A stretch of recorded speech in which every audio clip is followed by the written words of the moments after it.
Hi మామ! 'కాంతా' దుల్కర్ సల్మాన్ గారు హీరోగా యాక్ట్ చేశారు.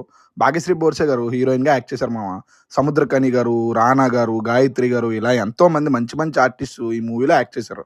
రానా గారు, దుల్కర్ గారు ప్రొడ్యూస్ చేసిన ఈ మూవీని సెల్వమణి సెల్వరాజు గారు డైరెక్ట్ చేశారు మామ. లాస్ట్ మంతే థియేటర్‌లో రిలీజ్ అయిన ఈ మూవీ కమర్షియల్‌గా వర్కౌట్ అవ్వకపోయినా క్రిటిక్స్ నుంచి మంచి పేరు తెచ్చుకుంది. మంచి సినిమా అనే పేరు కూడా తెచ్చుకుంది మామ ఈ సినిమా. థియేటర్స్‌లో మిస్ అయ్యాను. ఇప్పుడు ఓటీటీలో రిలీజ్ అయింది మామ. ఇప్పుడే చూసాను. చూసాక నాకెలా అనిపిచ్చింది, క్రిటిక్స్ అందరూ తెగ పొగిడేసిన రేంజ్‌లో ఉందా? లేదా బోర్ కొట్టిందా? నాకెలా అనిపిచ్చింది అని తెలుసుకునే ముందు మన ఛానెల్‌లో ఇప్పటివరకు చాలా రివ్యూస్ ఇచ్చాం. జెన్యూన్‌గా బావుంది అంటే బావుందని, లేకపోతే లేదు అని చెప్పాం. ఒకసారి కంటెంట్ చూసి నచ్చితే లైక్ చేసి, షేర్ చేసి, సబ్స్క్రైబ్ చేయడం మాత్రం మర్చిపోకు మామ. మీ సపోర్ట్ మాకు చాలా ముఖ్యం.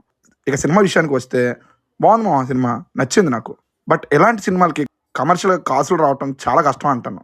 కానీ నాకు హ్యాపీ అనిపించిన విషయం ఏంటంటే, ఇలాంటి అటెంప్ట్స్ బేసిక్‌గా చిన్న సినిమాలు జేస్తారు. కానీ ఇండస్ట్రీలో పెద్ద పెద్ద నేమ్స్ ఉన్న ఇలాంటి వాళ్ళు ఈ అటెంప్ట్ చేయడం నాకు హ్యాపీగా అనిపించింది మామ. బేసిక్‌గా షూట్ టైమ్‌లోనూ, రష్ చూస్తున్నప్పుడు వాళ్ళకి కూడా అర్థమైపోతది. ఈ మూవీకి చప్పట్లొస్తే గాని డబ్బులు రావు. డబ్బులు రావడం చాలా కష్టం అని. అయినా డేర్ చేసి అటెంప్ట్ చేయటం, నెక్స్ట్ టైమ్ ఇలాంటి సినిమాలు చేయాలనుకున్న వాళ్ళకి దారి చూపించినట్టు అని చెప్పొచ్చు మామ. బట్ ఈ సినిమాతో బేసిక్ ప్రాబ్లమే స్లో నరేషన్ మామ. యాక్టర్స్ అందరూ బాగా చేసినా, సినిమాలో పనిచేసిన అందరూ 100% పర్ఫెక్ట్ వర్క్ చేసినా, ఆడియన్స్ ఇంత స్లో సినిమాని యాక్సెప్ట్ చేయడం చాలా కష్టం. చాలా అంటే చాలా కష్టం అంటాను మామ. ముందుగా స్టోరీలోకి వెళ్తే, తెలుగు రాష్ట్రాల్లో పెద్ద హీరో ఆయన గురువుతో కలిసి చేస్తున్న 'శాంత' సినిమా వాళ్ళిద్దరి మధ్య గొడవల వల్ల ఆగిపోతుంది. ఆ సినిమాని తర్వాత ఆ హీరో మళ్ళీ మొదలుపెడతాడు. హీరోయిన్ ప్లేస్‌లో వచ్చిన భాగ్యశ్రీ గారిని హీరో ప్రేమిస్తాడు.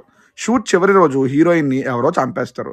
ఇంతకీ ఏం జరిగింది? హీరోయిన్‌ని ఎవరు చంపేశారు? ఆ కేస్‌ని ఇన్వెస్టిగేట్ చేయడానికి వచ్చిన రానా గారు నిజం ఎలా తెలుసుకున్నారు అనేది రిమైనింగ్ స్టోరీ మామ.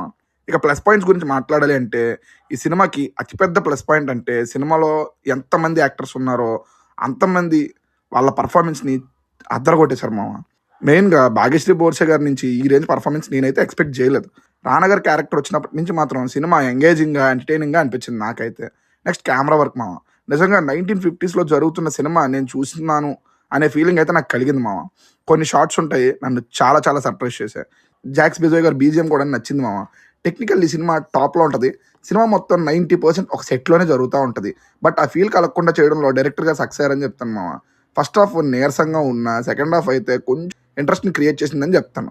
ఇక మైనస్‌ల గురించి చెప్పాలి అంటే, ఫస్ట్ హాఫ్ నెమ్మదిగా, ఎంత నెమ్మదిగా అంటే సినిమా ఒక అరగంట అయ్యాక అనుకోకుండా నిద్రపోయాను. మళ్ళీ లేచి చూస్తే అదే సీన్ జరుగుతున్నట్టు అనిపించింది మామ నాకు. అంత స్లోగా వెళ్ళింది. ముందే చెప్పినట్టు ఆర్టిస్టిక్ మూవీస్ ఇష్టపడే వాళ్ళకి 100% నచ్చే సినిమా ఇది. బట్ రెగ్యులర్ ఆడియన్స్‌కి నచ్చటం అనేది చాలా కష్టమే మామ. రీజన్ ఏంటంటే, ఇలాంటి బ్యాక్‌డ్రాప్‌లో వచ్చి కమర్షియల్‌గా సక్సెస్ అయిన సినిమాల్ని, వేరే సినిమాల్ని పక్కన పెట్టి చూస్తే మీకే అర్థమైపోతది.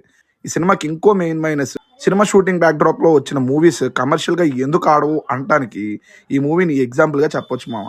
రీజన్, అందరు యాక్టర్స్ అద్భుతంగా యాక్ట్ చేసినా, సినిమాలో కట్ చెప్పి వన్ మోర్ చెప్పాక, ఓహో! ఇప్పటివరకు మనం చూసింది యాక్టింగేనా అనే ఫీలింగ్ అయితే కలిగేస్తుంది మనకి. అప్పుడు ఆడియన్ ఆటోమేటిక్‌గా డిస్కనెక్ట్ అయిపోతాడు మామ. ఇక్కడ కూడా అదే జరిగింది. సినిమా కూడా ఒక క్రైమ్ చుట్టూ తిరుగుతున్నట్టు చూపిస్తారు. బట్ అది ఇంట్రెస్టింగ్‌గా అయితే అనిపించలేదు నాకు.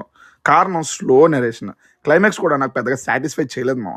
ఓవరాల్‌గా సినిమా పరిస్థితి ఏంటి అంటే, నాకైతే వర్కౌట్ అవ్వలేదు.